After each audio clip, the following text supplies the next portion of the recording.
My name is Sophie Packa. I'm a project manager on the NYSERDA team working on the New York School Bus Incentive Program.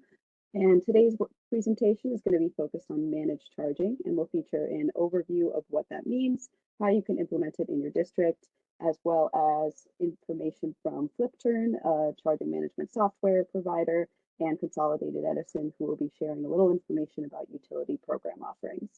A couple of housekeeping notes before we start. There will be 15 minutes at the end for Q&A. You can leave your questions in the Q&A portion of the webinar throughout the presentation, and we will get to them towards the end and call them out to the panelists. And as a reminder for our panelists, I'll have you introduce yourselves before your sections of the presentation. And this webinar will be recorded as per usual, so if you miss anything and want to share it with your networks, the recording will be shared with you after the webinar. So we can get started and go to the next slide. So what is managed charging? Start with a basic overview of the concept. So it's the process of adjusting your charging schedule of an electric vehicle battery according to demand on the grid and the usage of the buses themselves. There's two ways this can be done. There's an active managed charging approach, which relies on signals from the electric utility to a vehicle or a charging station to manage charging activity. An example of this is demand response. So a utility will communicate to customers directly to reduce charging activity based on demand on the grid. So this is a more manual approach to managed charging. What we're going to be covering mostly today is the passive managed charging approach. It's a more automated way to do so. So this relies on influencing customer behavior via incentives, as well as adjusting electricity costs based on time of use rate. And this is often done via software that's installed directly onto your charger. Requires little to no effort of the actual fleet operator. Next slide. So how this works in practice, charge management can be done automatically via software that's installed on the equipment by a third-party service provider. The software communicates with both the bus and the grid and dispenses power when time of use rates are lower and according to when the bus is going to need to be operating again. So you can adjust it based on the actual schedule of your bus and also when time of use rates are low. So this requires, again, little to no additional effort on the part of the fleet operator. But you can still plug in your vehicle at any time. So when you bring your bus back from the morning route, you can still plug it in. And if the charging schedule has been worked out with your provider, still charge the bus if you need to, or you can have the bus plugged in at the end of the day and power will not dispense until time of use rates hit a certain point if that is what you've chosen. So that's one of the concerns that we've heard with managed charging, is that this will require fleet operators to learn about all of the different utility schedules and time of use rates and physically plug in and unplug the buses according to those needs. And that's actually not the case. It can be done completely automatically. So next slide. And why you might want to implement this is that electricity costs shift according to demand. So on a high level, basic overview of how that works, increased demand on the grid increases costs due to the need for additional generation coming online. So a good example is, peak charges when everyone's running their ACs during the summertime. We often see electric bills skyrocket as a result.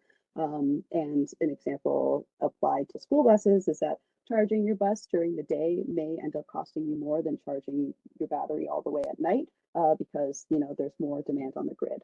So with managed charging, you can choose a charging schedule that works for you to reduce strain on the power grid as more electric buses are deployed. So, because another one of the concerns we've heard with the transition to EVs in general is that they might put additional strain on the grid due to constant charging needs. With managed charging, we can make sure that everybody can charge their vehicles and make the transition to electric buses as seamless as possible without adding additional strain on the grid. Additionally, managed charging reduces strain on your battery and leads to greater battery longevity and lifespan of your school buses. Frequent charging, especially at faster rates, can lead to greater battery degradation over time. Of course, charging your bus when you need to, and if you need to use a fast charger every once in a while, isn't going to have a long-term impact on your battery, but it can add up over time if you don't think about the managed charging schedule. So this can ensure that the vehicles last as long as possible and don't impact your fleet's overall retirement schedule. Managed charging also, most importantly, creates additional savings for your districts. by charging when the utility rates are overall lower and reduces the cost of the electrification transition over time significantly. Next slide. So how this works in practice for school districts is NYSERDA, of course, with the NYSERDA charging program, highly recommends that you network your chargers first due to ease of participating in the reporting requirements of the program, but also networking your chargers can also come with a fully integrated solution with charge management software. Not all charging network software offers charge management. So when you're choosing one, you may select one with managed charging capabilities, or you may want to have two different pieces of software on your bus chargers based on what works for you, based on cost, and who you'd like to work with. And then all that's needed after that is providing your charging management service provider with the following data. So you use your utility billing rate information, your school bus route start and end times, the dwell time of your school buses, and the battery capacity of your buses. Then after that, it's just to simply install the hardware and get things started. So this just allows you to set up a schedule that works for you so that your buses are useful when they need to be and also save as much money as possible on utility charges. So that's it for me. That's a basic overview of how managed charging actually works. We're going to get a little more into the details now, and I'm going to kick it over to Sashko, who will be telling you a bit about Flipturn's managed charging software. Next slide. Thank you. Hi, everybody. Very nice to meet you. I'm Sashko. I'm one of the co-founders and the CTO at Flipturn, coincidentally, a company that provides charger management software.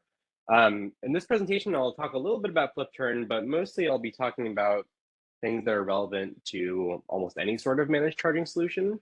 And I'll try to jump into really specific examples of how it can be helpful. So next slide. So just to talk about Flipturn really quickly for a second. Flipturn is a software platform that connects to all your vehicle data and your charger data, and it helps you manage your fleet of EVs and chargers. So you can understand everything that's going on with your fleet, as well as actually control the power on the chargers to save money, like you'll see later in the presentation. Next slide. One of the things that's been really exciting is being able to work with a variety of industry-leading fleets that are electrifying. Here are pictures of some of the sites on which we've been able to have Flipturn used and some of the customers that we're working with. And so kind of the data and the concepts that I'm presenting in this presentation are based on working with all these customers on their managed charging. Next slide. So what is a charger management system? Ultimately, it's a piece of software that can be run locally or in the cloud that connects to all of your chargers, represented by these little white lines here going to the charger, and then runs in the cloud and enhances your charger reliability and controls the power output of your chargers. And along the way, also gives you visibility and control into what's happening. I would say that even just the basic visibility of knowing which chargers are in use, what's going on with them, how much your charging is costing you can often be worthwhile. But I think the real magic is in that control that you get over your chargers that would be much harder to get if you didn't have a charger management system in place. Next slide. So the main benefits, and pardon the yellow text, I don't know how it became yellow, but we'll move on with it. So there are a couple of main benefits to charger management. The first one, as Sophie has mentioned, is saving on utility costs. Charging management can be a really key aspect of making EVs more cost-effective compared to diesel vehicles. It's really important to monitor your charging. We've heard a lot of stories from our customers when they wake up in the morning and maybe the vehicle is not ready on time because not the right power was allocated to each vehicle, or maybe the vehicle got disconnected in the middle of the night and they didn't know. And then last but not least, a lot of different programs, for example, for EV charger funding or EV funding, require various types of data reporting. And so that data collected from the chargers needs to be reported to actually get those credits. But in this presentation, I'll focus on number one, saving on utility costs, just because we have limited time. So next slide. So in order to understand how we might save on utility costs, let's first understand what the utility costs might be if we didn't do any managed charging at all. So in this case, I've tried to use an example that is based on the average driving patterns of a school bus in New York, as I looked up from NYSERDA. So it would be a Type C heavy-duty school bus, 80 miles per day of driving, which is about the average for a school bus, maybe across 2 shifts. And then a 24 kilowatt charger for each bus, which is a charger that'll charge that bus in about 4 or 5 hours. So it's a good maybe default choice for that type of bus. So to kind of visualize that schedule, we're imagining maybe the vehicle will have time to charge overnight from about 6 p.m. to 6 a.m. And then maybe during the day between 6 a.m. and 6 p.m. Might be driving around kids, doing stuff during the day, and all sorts of things like that. So next slide. So what we can do is visualize each bus's charging on a chart like this. So we can take each bus, we can put a timeline from midnight to midnight, and basically put a bar, where we think that bus is going to charge. And we can use that to visualize different strategies for how charging at different times might cost different amounts. So like I said, each bus drives about 80 miles. And that means it's going to use about 117 kilowatt hours of energy a day. And so if we charge them at maximum power with our chargers that we got, they can be done in about 5 hours, which I visualized here. So let's see how that would contribute to our EV fueling costs. Next slide. So in order to understand the costs, what we need to do is add up all of the individual charging sessions of those buses into one overall curve for our site, which is this large area below. And then we can use that to determine the cost. So next slide. And you can actually do this yourself if you go to the Con Edison calculator online at charging.coned.com, which is actually what I've then used for all of the examples for the rest of the presentation to show you how different types of charging will affect your costs. And it also lets you really easily compare the costs between a diesel bus and different types of utility rates offered by Con Edison. Next slide. So here's the results for our unmanaged charging scenario that I just described. So if you have these buses and they come back at around 6 or 7 p.m. to the depot and they start charging right away at 24 kilowatts, you're going to end up paying about $140,000 a year to fuel up those buses. That's with that SC9 rate 1. Unfortunately, in this scenario, it actually ends up being more expensive to fuel the EV buses than an equivalent diesel bus. But don't fear, there's actually very easy ways to address this and make it much less than the diesel bus. We just have to figure out how to do it. So let's dive into where these costs are coming from and how we can easily reduce them. Next slide. So to do that, we have to dive in a little bit into the details of the utility rate. So I picked out one of the rates from the Con Edison calculator. And the most important thing from this rate is the time periods at which there are higher demand charges.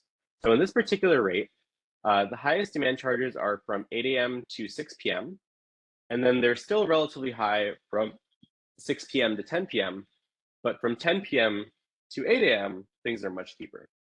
So the issue is that when we're charging our buses in this scenario, we're hitting those high demand charge times from 6 to 10 p.m. So next slide. Essentially, what you can see if we put our charging plan next to our utility rate plan is that our charging time overlaps with that high demand charge.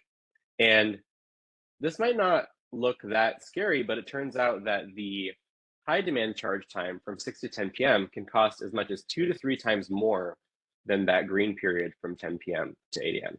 So hopefully with managed charging, we can find a way to avoid charging during that expensive time and charge during the cheapest times and see how much money that saves us. Next slide.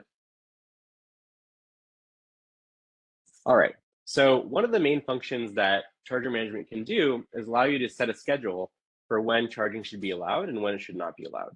So instead of the buses charging immediately when the driver comes back and plugs them in at the depot, we can set up charger management so they actually don't start charging until 10 p.m. So instead of starting at 6 p.m. and ending at 11 p.m. or so, the buses will now start charging at 10 p.m. and end at 3 a.m., which should hopefully still be plenty of time for us to run the route for the next day. So let's see how that can affect our costs. Next slide. So now if we put in that charging schedule into the Con Edison calculator, we'll find a much, much lower cost for charging this EV fleet. So instead of $136,000 a year to charge the fleet, we're only getting a $90,000 a year cost for that fleet, which is now much better than the equivalent cost for diesel. And that's because the charging time no longer overlaps with the high demand charge time because we're charging after 10 p.m. But it turns out that we can do even better if we look at one more aspect of that utility rate. So let's go to the next slide. So utility rates usually have two components.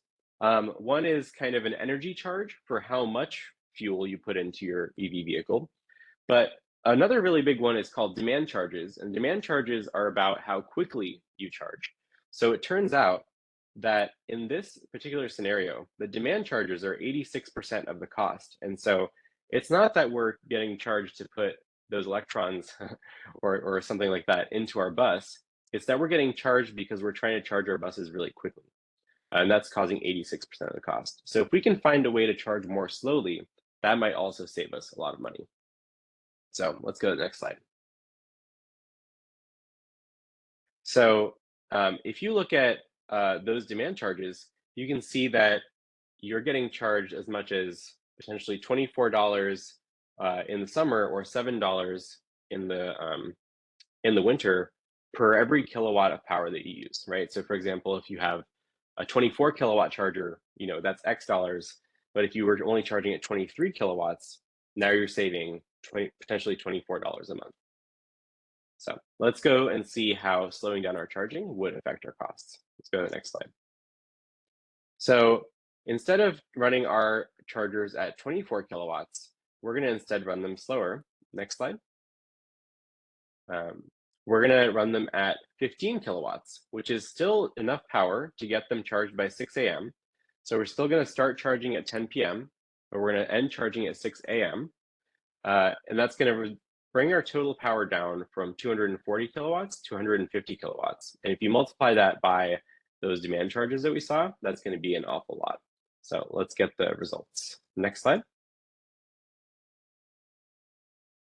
So with this new additional strategy, where we've not only delayed charging to 10 p.m., but we've also slowed down charging to go at 15 kilowatts, we've actually reduced our total electricity cost from $136,000 all the way down to $61,000.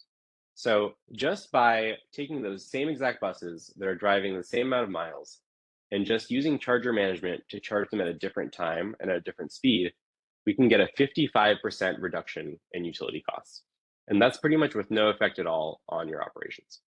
So I think what we can get from this is, first, in order to make your EV buses dramatically more cost effective than the equivalent diesel bus, but also to make them much, much cheaper even beyond that, managed charging can help you do that without really having to do anything with your operations, as Sophie mentioned.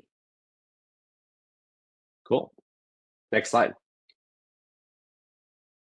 So just to recap, with managed charging with 10 buses, we saved up to $75,000 a year on utility costs, which boils down to a savings of about 36 cents per mile. All right, next slide. So a couple of additional notes. So the first thing is, Sophie was mentioning a little bit about different types of chargers. So in this scenario, we're using 24 kilowatt chargers. But for example, if for your bus fleet, you choose to install fast chargers, like 50 kilowatts or more, the difference is probably going to be even larger because running those chargers at full power is going to cost you even more.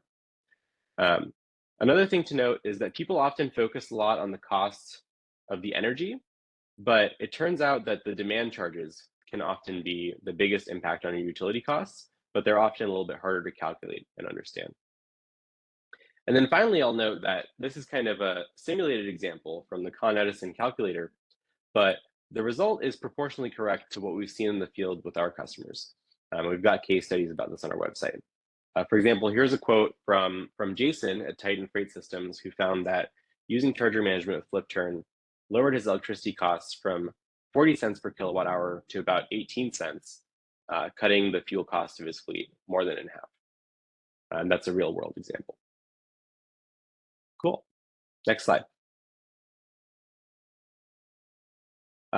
One thing I won't spoiler too hard for the future upcoming presentation, but in that same calculator, you can also turn on some estimates of incentives you might get from the Smart Charge commercial program, which will make those costs even more appealing, bringing that fuel cost of the EV vehicle to be significantly lower than the equivalent diesel vehicle.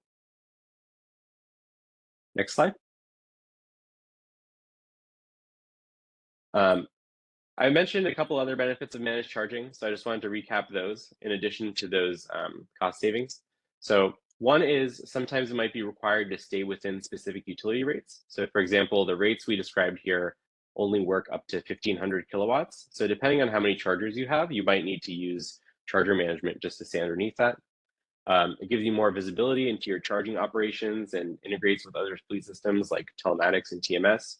Lets you monitor charger issues and remotely resolve those issues, as well as various aspects of reporting and compliance for different kinds of programs. Cool. All right, next slide.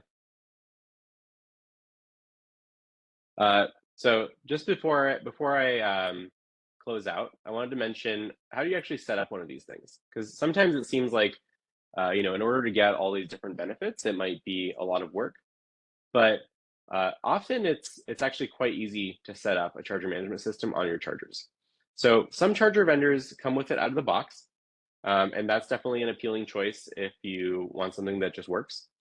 But I would recommend that you check with your vendor if your chargers that you're buying are OCPP compatible, because that will give you the ability to switch to different systems in the future. So there's been situations where, for example, the software vendor that comes with the charger, let's say, goes out of business and you just switch to a different one. And so I would recommend, with that long-term charger hardware investment that you're making, buying a charger that you can transition to other systems in the future. And so I would recommend asking about whether they have that OCPP compatibility. And if you have an OCPP compatible charger, it only takes a few minutes to connect it to a new charger management system, which allows you to try different systems and pick the ones that work best for your fleet.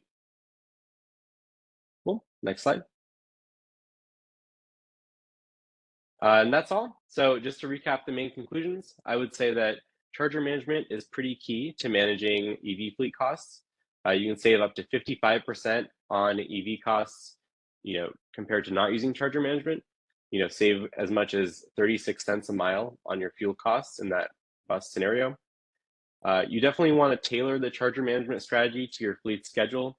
So you essentially want to find the times that you can charge outside of the expensive hours that still allow you to charge enough to meet all of your routes. And I would say that I found the Con Edison calculator extremely useful to analyze different charging scenarios and compare different utility rates from Con Edison. And they can be quite hard to interpret sometimes without that online tool. So thank you for providing them. And definitely happy to answer any sort of questions at the end of this webinar, or also please feel free to get in touch with me directly. I have my email here at the bottom of the slide, or please add me on LinkedIn, and excited to be in touch. Thank you.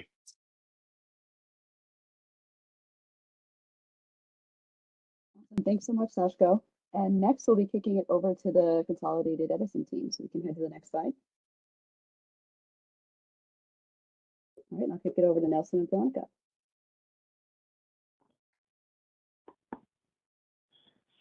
Hey, good morning, all. We have Nelson Lamb and Veronica today from the Con Edison team, and we're going to present on our two incentive programs. One's the Smart Charge Commercial and the Smart Charge Tech program overview. Next slide. Before diving into our managed charging programs, just want to give an overview of all of our existing programs that we have available and the support and our innovations that we have going on in our demos team. We'll start off on the Power Ready programs, from the light duty to the medium to the micro mobility, where we are providing infrastructure incentives to get the EV charging stations ready. We do have a lot of customer support. We're in advisory services, where we'll help out with guidance with your application during the application period to give you a better understanding of how to approach these sites and to really help out map what it will look like throughout the whole interconnection process. And just a quick plug on one of our demo projects, we just have a new school bus pilot that is going on right now with First Electric, which is located in Brooklyn. And with that, we will head into our Smart Charge commercial programs, and I'll pass it on to Veronica. Great. Next slide, please. Hi, everyone. My name is Veronica Zuluaga. I'm the program manager for Smart Charge Commercial. Excited to talk to you all today about one of the newest programs in our e-mobility group, the Commercial Managed Charging Program. So Smart Charge Commercial offers a predictable cash incentive revenue stream for charging during off-peak periods and overnight. The program was launched in January of 2024 and is authorized through 2026. And really, the goal of this program is to provide operating cost support to charging station owners and operators by incentivizing grid beneficial behavior. Now, what's grid beneficial behavior? So participants are really encouraged to shift their charging outside of their 4-hour network peak window, which is determined based on wherever your site is located, and to charge during the overnight hours of midnight and 8 a.m. Now, how can you participate as school bus districts? Eligible participants include commercial charging station owners and operators. School districts or bus operators do fall into that category. Charging stations must be on a commercial rate. And so some examples of eligible commercial charging stations include public stations, workplaces, fleets, multifamily housing, mixed-use developments, industrial locations, municipal fleets. For school districts, it would look like your school bus depot where you charge your cars. It could even look like in the school district, if you have charging stations in your school district parking lot, that could also be eligible to apply to Smart Charge Commercial. Participants do not have to be the Con Edison account holders, but they must provide either the Con Edison account number or meter number on the application. If participants hire a third party to manage their data, like, for example, let's say Sashko's company, they could enroll in the program, but an authorization letter would be required. Now, monthly reporting requirements for this program include submitting the charging data similar to what Sashko mentioned. The incentives are calculated on a monthly basis, and participants submit their 15-minute interval data and charging session data each month through our portal. Now, I wanted to get into a little bit more detail on the charging incentive. So if we could move to the next slide, I'll touch more on the incentives there. Thank you. Great. So the incentive structure is really based on two main incentive buckets that I had mentioned earlier. The overnight off-peak incentives, where you earn on all days of the year for charging overnight from midnight to 8 a.m. So you would earn 3 cents per kilowatt hour while charging between midnight and 8 a.m. The, I would say, richer incentive is the peak avoidance incentive. This is split out into whether you're a private or public site, and whether you have L2 chargers at your site or DCFC chargers at your site. So for the purposes of school districts and school bus depots, I'll stick to discussing the private incentive bucket. So here you would earn $10 per kilowatt avoided from June to September if you avoid charging during your 4-hour network peak window. In the winter, you would earn $2 per kilowatt avoided from October to May. Now, I'll just explain this a little bit further. Essentially, we would calculate this by when you submit your charging data, we would determine what 4-hour window you would need to avoid, and we would look at what the peak demand was in that month during that 4-hour window. And from there, we would subtract that from your total site capacity, and then that would be avoided demand during that 4-hour window. We would then multiply that by either $10 in the summer or $2 in the non-summer periods, and that would be your peak avoidance incentive. And with that, you can go to the next slide and I'll pass it off to Nelson. Hi. So for the Smart Charge Tech program, we just launched almost a month ago on October 18th. This is a sister program to Smart Charge Commercial, really trying to drive towards having grid beneficial behaviors in our territory. So this program provides incentives for the implementation of load management technologies and battery storage applications.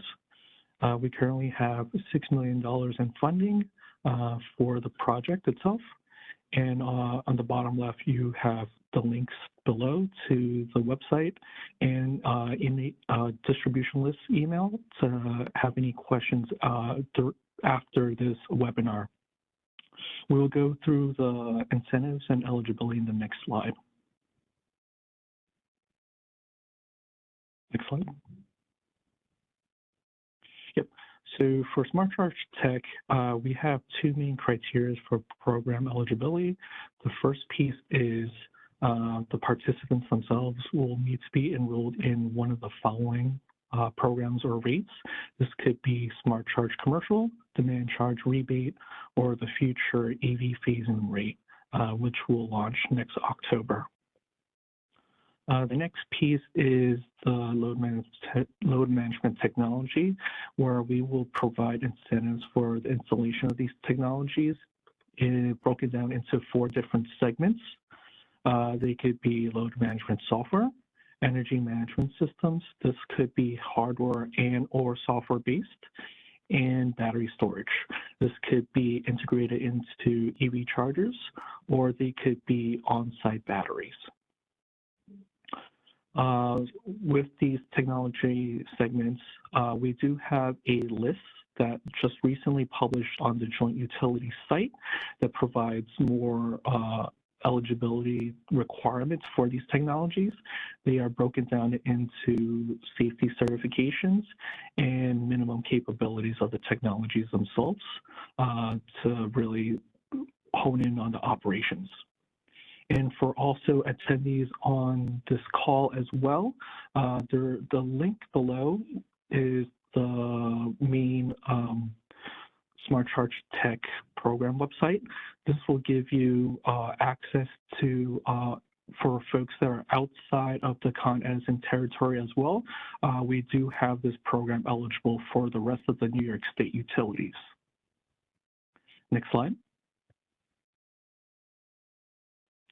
To give you a little bit of a background on how much we're providing in terms of the incentives, we are providing the most in terms of applicants that are enrolled through the SEC Smart Charge Commercial program.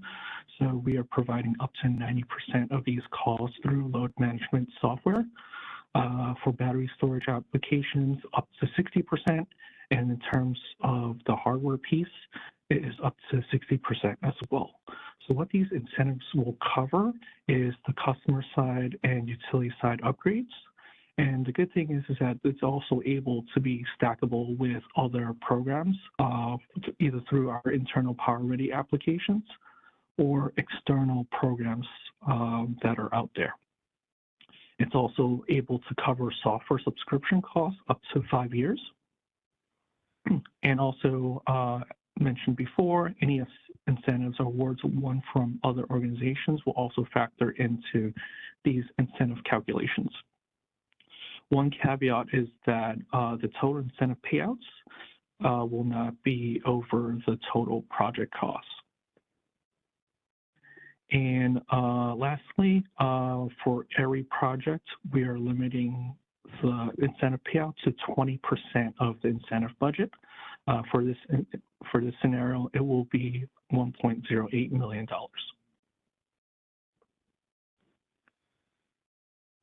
And with that, that concludes my portion on the Con Edison side. Thanks so much to Nelson and Veronica for giving an overview of the Con Ed program. Wanted to emphasize that there are also some other utility program offerings going on around the state. This list might not be exhaustive, so please reach out to your individual utility to inquire about solutions if it's not listed here. Orange and Rockland is also offering a smart charge commercial incentive program, and National Grid, Central Hudson, and NYSEG are also offering demand charge rebate programs that are eligible for commercial customers. So encourage you to look into those. And next slide. And that is the end of our content that we have here for you today. We can move into the Q&A portion. And if you think of other questions or would like to follow up on anything, we have our Voucher Help Center that can be reached via email at nicebip@energycenter.com or via that phone number. But for now, I encourage you to drop some questions in the chat, and the panelists here can answer.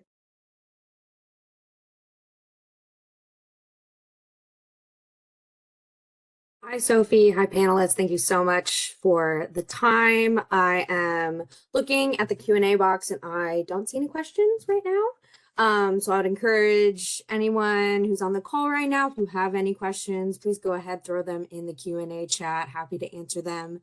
And if not, we can always end early, but we'll give it a couple of minutes to see if any questions come in.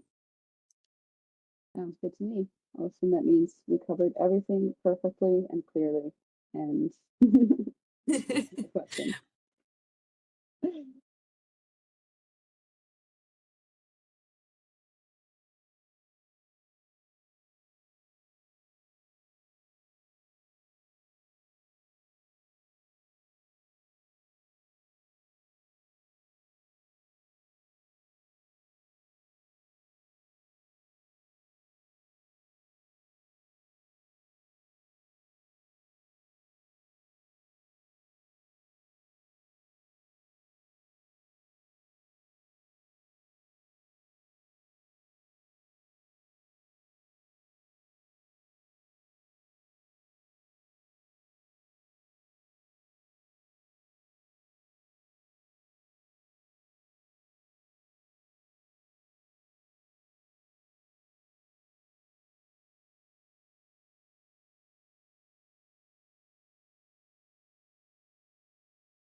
Right, I am not seeing any questions come in, and I see the attendees are slowly exiting. So I think we'll end it there. Again, as always, thank you everyone who was able to attend. If you have any questions that you think of after this webinar, please feel free to reach out to us, either any panelists on the call or our school bus email or the Voucher Help Center. Plenty of different resources that you can access to get your questions answered. This recording will be posted on our website for you to review. It'll be on our website maybe in the next couple of weeks. And if not, we will see you all on the next one. Thank you so much, everyone. Take care. Thanks, everybody.